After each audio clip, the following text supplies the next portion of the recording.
Hello and welcome to Adipod, a podcast by the Australian Taxpayers Alliance. I'm your host, Emilio Garcia. Today, we sat down with Emily Dye of the ATA to discuss speed cameras in New South Wales and ScoMo's strange suggestion that he would crack down on free speech. Please enjoy the episode and stick around after the episode to learn more about the ATA. Please enjoy.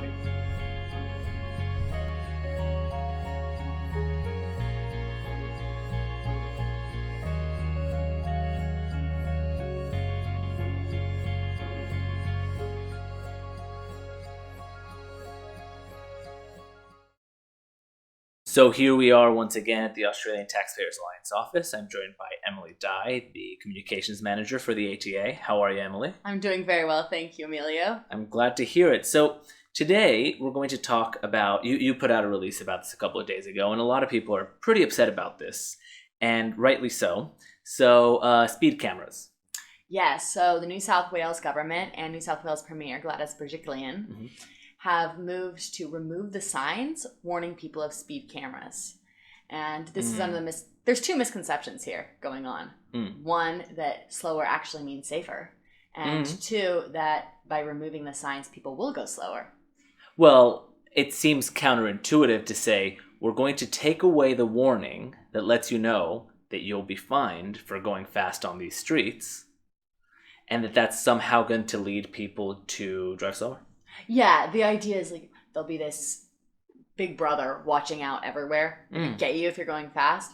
But in reality, what's going to happen are people going to continue to commute and drive too fast. Yeah. Because people drive too fast and the speed limits are probably set too low.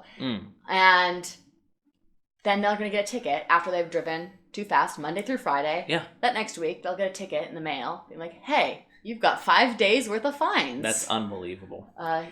And so what is their justification? Because here's what I understand. I can even be sympathetic, even though the data might tell us other things from other countries. Yes. I'm sympathetic to the idea that you have to enforce some kind of speed limit if you're going too fast. A collision at high speed obviously is going to be more fatal than one at low speed. Fine, let's put that in the premise background for a second and ask, but the signs? The signs to me say, hey, listen, we're enforcing it. And so people will read that sign and say, oh, well, I guess I better keep an eye on my driving and my speed limit, on how fast I'm going, because otherwise I'm going to get a fine. That seems to be more or less why we're doing this, right? Oh, yeah. By putting those signs in, like, high-risk areas, people slow down. They'll see a sign, they'll slow down because they think there's a camera. Yeah. Honestly, you could have the signs and no cameras, and people would still slow down. Probably. Just in case. So if we're going to take any piece of the equation out, it should be the cameras. Right. And so I guess Gladys, or as Greedy Gladys, your lovely release put it, Greedy Gladys, does she just want money then? So they have, since these speed signs were instituted, they've brought in $1.2 billion for the New South Wales government. Unreal. And they're expecting another $200 million a year. Wow. So that's a good chunk of change for the budget. That's another 200 because of... By removing the signs, because people won't know to slow down. So that's where it gets shady for me, right? Because what you're saying essentially is we have this measure, and this is for safety. We put this in. Oh, it's profitable. Yes. We're just going to go ahead and relieve ourselves of one of the safety measures. And consequentially, we're going to get $200 million because of it. Exactly. And Victoria did the same thing, and it's worked out quite well for them. Traffic deaths have gone up by about 25%, and so has the state income. Well, if ever you want to look for good policy, I say look to Victoria. Yes, that's really, really great. To Victoria. Killing another 25% more on the roads is just what we want. Well, no, it's unbelievable, really, and it's just I don't know how they're even attempting to justify this. So maybe you can speak a little bit to this, because I'm sure they didn't just put out a post-it note saying, "Hey, we're doing X." End of sentence. So, do you know what they're saying? Well, it's framed around this idea of safety, of slower means safer, and that drivers are just going to be more afraid of speed cameras, and so they'll just go slower all the time. But if drivers don't know speed cameras are there, they're not going to go slower. That's right. That's exactly right. I mean, you're not going to live in fear constantly driving anywhere, assuming there's going to be a speed camera. Exactly. Or maybe you will once you get, several fines. Yeah. But it's actually interesting because Australia has substantially lower speed limits than a lot of the world. Does it really? It does. And has that translated into fewer deaths? It has not. Oh. Actually, Germany, which is known for the Autobahn, and generally drivers, they're recommended to go 130 kilometers per hour. Oh, that sounds fun. Yeah, that's the recommended speed. Right. On highways in Germany. They have substantially fewer deaths. Interesting. Yeah. And they'll get in trouble if they go too slow. Oh yes, they'll get in trouble for going too slow. Right. The difference is Germany trains their drivers. They train their drivers to drive fast. Interesting. Train their drivers. They have a much more intensive training program. And it's not just hours. Like the 120 hours logged doesn't teach people how to drive. They just drive poorly for 120 hours, and then they continue to drive poorly. Yes. Yeah. No, absolutely. So, I mean, I think you won't find me giving you much lip about this issue. I think it's ridiculous. Yes. I think we could reform the entire driving establishment in Australia. But we're going to move on in just a second to another subject. But what is there anything else that you think is worthy of commenting on? Just that the government really likes to use roads as a means of collecting money, and they use it to subsidize not the roads. So only general revenue. Yeah, for the fuel tax, only 25% of the money collected from the fuel tax actually goes to transportation in general. Right. And most of that's trains. And inner city transportation. So it's hurting the people on the outskirts. Right. It's hurting poorer people, people that have longer commutes because they can't afford inner city apartments. Right. Yeah. And so it's a regressive tax. Yeah, no, it's unbelievable. This is. Well, this is the same thing with rego fees, I suppose. Exactly. They say, listen, I know it's expensive, but this is the price we pay for good roads. Two things. One, the roads aren't great.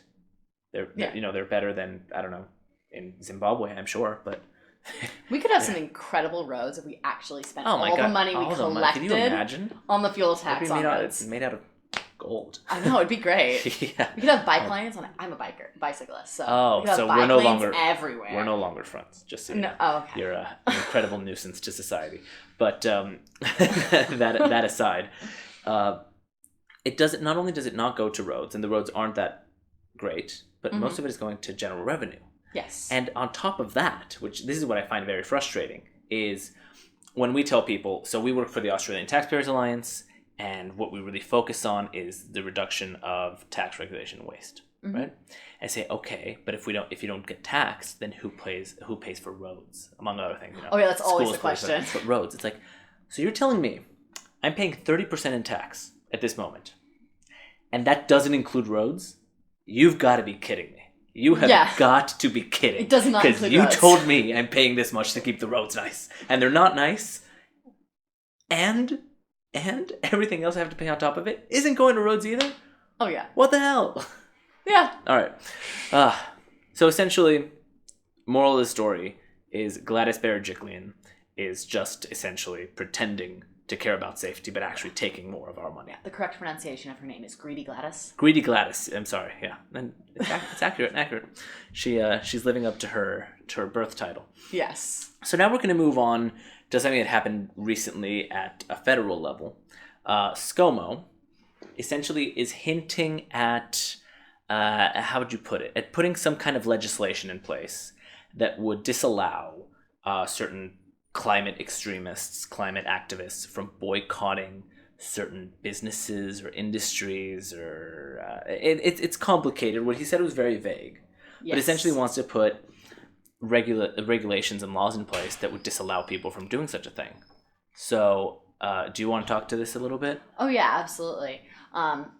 With these climate activists and these climate extremists, it's a fine line to try to balance, because some of the things they are doing are really harmful and not in the realm of what people should be doing to protest, whether it's like rigging up train lines in order to blow up and hurt workers, or gluing themselves to the road.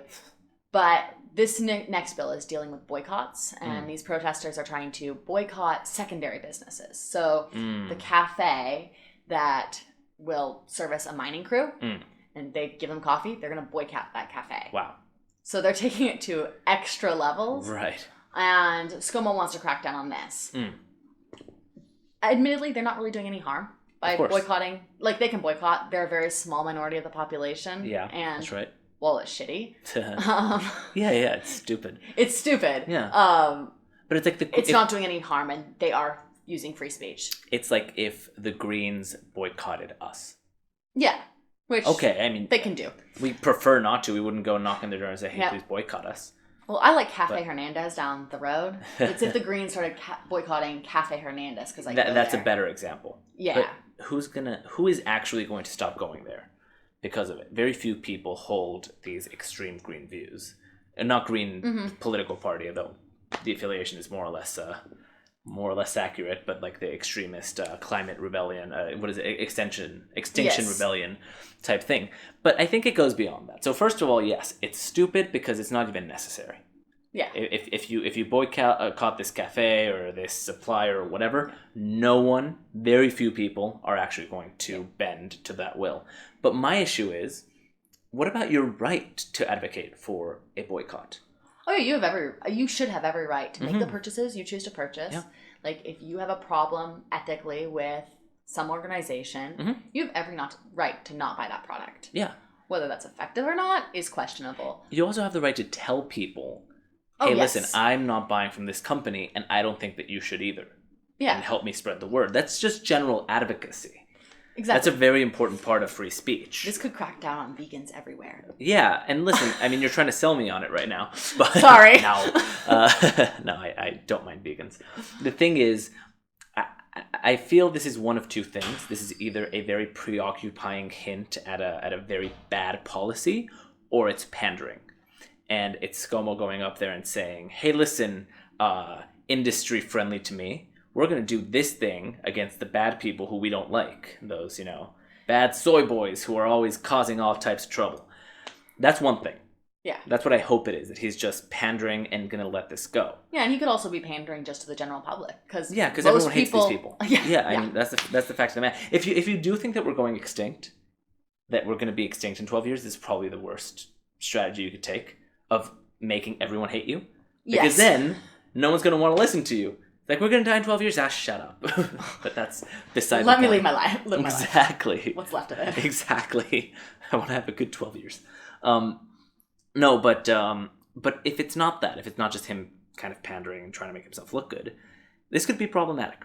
Oh yeah, it's a huge infringement on free speech. Not like you actually have free speech in Australia, but the vague idea. People should be allowed to protest, and this could be expanded to larger issues. So, say a majority viewpoint on something. They want to protest. They want to boycott something that's actually going wrong. They should be allowed to do that.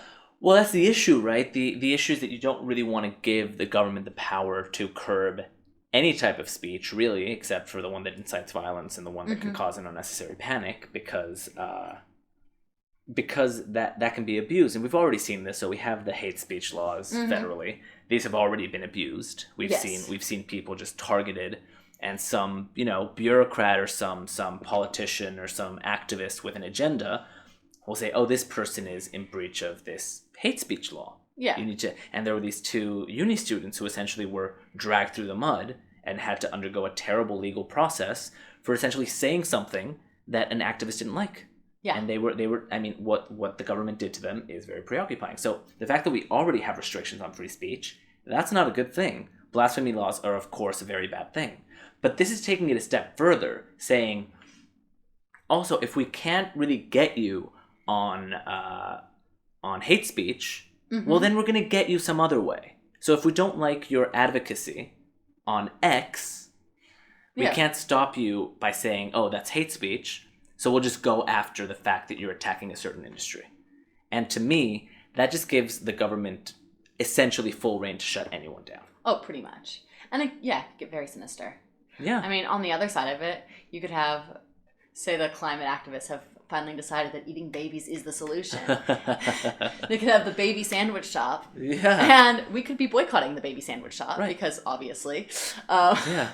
But that would be illegal. We couldn't boycott. That's right, and I'm sure that we should be allowed to boycott the baby sandwich shop. I think you should, but if it gets too big, then it's like, oh well, yeah, that's a key industry. Oh man. So, and I'm sure in New South Wales, considering our laws, the baby eating shop would be very successful. Oh, it'd be so popular. And so I think that essentially, I mean, I don't think we need to beat a dead horse, essentially, yes, or eat a dead baby. But I think the issue is that I was very preoccupied by this news. I think we all in the office we were all kind of taken aback, especially given the vagary with which our prime minister said vague this. laws are bad laws. Vague laws and vague statements about our essential rights are also very bad. Mm-hmm. They really are. I know that we don't have free speech the way the U.S. does, the way that we do back the back American in the home, accents. exactly in the homeland. But we still have a presumption of being able to speak our mind freely. That's at least a principle that Australians live by. Living in a free, liberal Western society, that's something we should have. And no matter how well-intentioned your laws are, if you're infringing on people's right to speak, I mean, that's not going to end up anywhere good. Yeah, no, it's not good for a free society. Indeed. Well, Emily, we have this thing on Adipod that if a conversation comes naturally to a close, even if it's a little early, we'll shut it off. Sounds good. We're quite busy. We're heading over to the H.R. Nichols Society this weekend to the dinner, as you know. So we'll be there over the weekend. We'll probably have some updates for you. So next week we'll have a nice long podcast ready for our listener. But thank you so much for taking the time, Emily. Thank you for talking to us, and we'll see you next week. Thanks for listening to Adipod, a podcast by the Australian Taxpayers Alliance. If you care to know more about the ATA, visit their website, www.taxpayers.org, where you'll be able to see their mission statement, their projects, campaigns, objectives, and so much more. Remember, listening to the podcast is free, but creating it isn't. If you'd like to continue to see the Australian Taxpayers Alliance advocacy, please consider becoming a member or donating. You can do this on their website as well.